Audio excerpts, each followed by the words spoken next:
Fala pessoal, mais uma Hora da Bíblia e hoje estamos iniciando uma nova série que é Ensinamentos de Jesus, onde todos os sábados, se Deus permitir, irei estar comentando sobre ensinamentos de Jesus na Bíblia. E o tema que eu escolhi para hoje é o grande julgamento. E para você que está se perguntando por que ele está falando nos sábados, sendo que é sexta-feira, de acordo com a Bíblia, para mim e para muitos também que leem a palavra, pode-se observar que o sábado começa a partir do pôr do sol, porque na criação fala houve tarde e manhã o primeiro dia, depois houve tarde e manhã o segundo dia, ou seja, a partir do pôr do sol significa que já é mais um dia. Ou seja, estarei gravando, se Deus permitir, às sextas-feiras à noite, que para mim é sábado. Então, continuando o tema de hoje, é muito importante para todos os cristãos. Mas por que para os cristãos? Serve para todos, mas principalmente as pessoas que vão para a igreja, as pessoas que vão adorar, orar, estão no meio religioso, porque muitas pessoas se acham salvas somente por ir à igreja, somente por fazer pregações, louvar, fazer visitas missionárias, mas algo muito forte que Jesus falou na Bíblia sobre salvação, que vamos ler agora aqui em Mateus capítulo 25, versículo 31 em diante. Quando vier o Filho do Homem na sua majestade e todos os anjos com ele, então se assentará no trono da sua glória, e todas as nações serão reunidas em sua presença. E ele separará um dos outros, como o pastor separa dos cabritos das ovelhas. E porá as ovelhas à sua direita, mas os cabritos à esquerda. Então dirá o rei aos que estiverem à sua direita: Vinde, benditos de meu Pai, entrai na posse do reino que vos está preparado desde a fundação do mundo. Porque tive fome e me destes de comer, tive sede e me destes de beber, era forasteiro e me hospedastes, estava nu e me vestistes, enfermo e me visitastes, preso e foste me ver-me.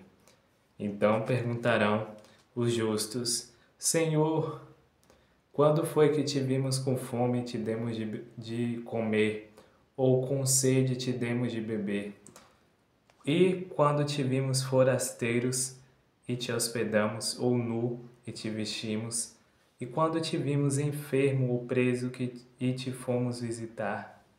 O rei respondendo lhes dirá: Em verdade vos afirmo que sempre que fizeste a um destes meus pequeninos irmãos, a mim o fizestes.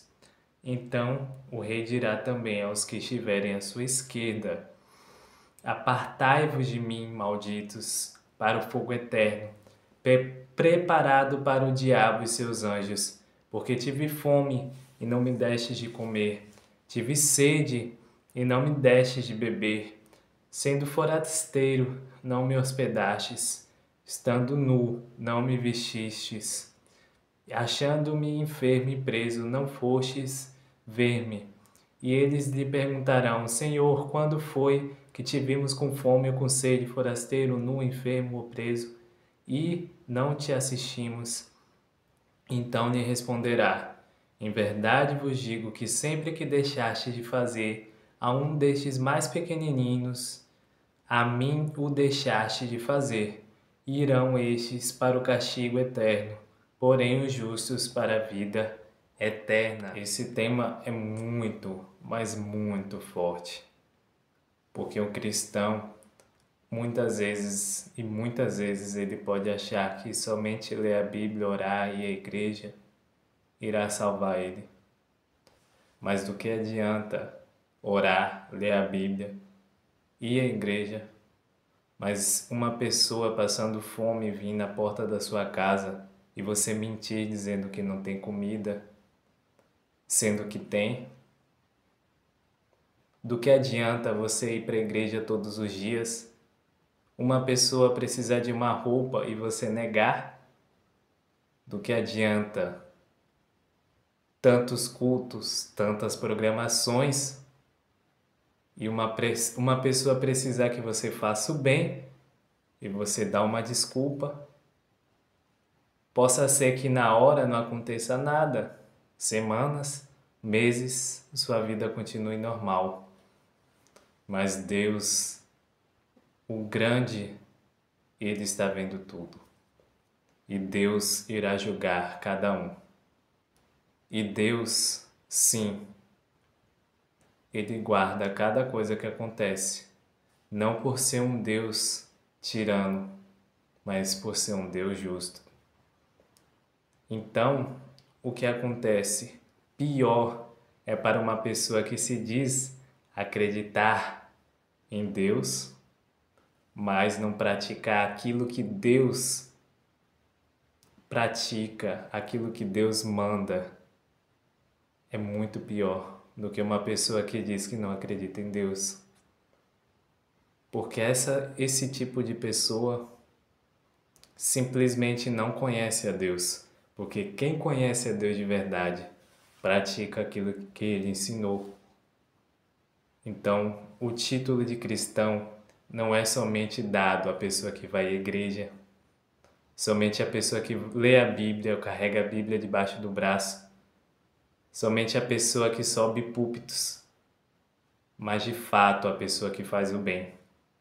Isso eu não vejo, você não vê, mas Deus vê. Deus julga o nosso interior, até mesmo o que fazemos para se aparecer ou não. Então, cuidado com o que você tem feito e dito ser cristão. Reflita na sua vida, e eu digo isso também para mim, porque não adianta nada a gente dizer que ama a Cristo e Cristo aparecer perto de mim com fome e eu negar dar comida a Ele.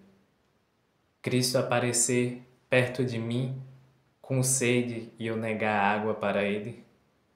Cristo aparecer perto de mim com necessidades e eu negar porque eu já fiz o bem demais. Cuidado! A Bíblia fala muito, muito e muito sobre não deixar de fazer o bem, não se cansar de fazer o bem. Por que a Bíblia fala sobre não se cansar de fazer o bem? Porque fazer tanto bem a pessoa pode acabar se cansando.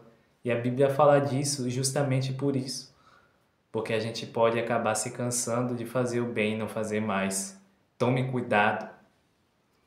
Aquele que se diz cristão e começa a negar a si próprio de fazer o bem ao próximo, está pecando e muito.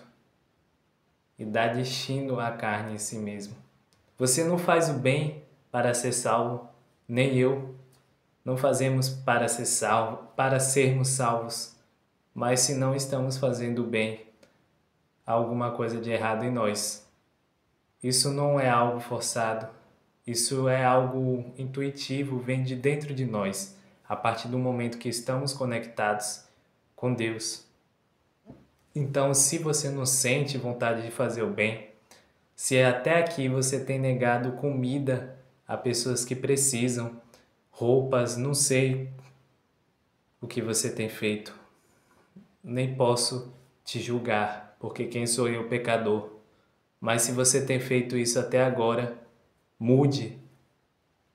Passe a entregar comida para os pobres que precisam, pelo menos para os que te pedem, roupas às pessoas que precisam. Há tantas pessoas com necessidades à sua volta e você nem percebe. Cuidado, a salvação não é sobre aparência, mas sobre coração. E um coração transformado, ele não faz as mesmas coisas do antigo eu. Ele faz as coisas do novo eu em Cristo Jesus.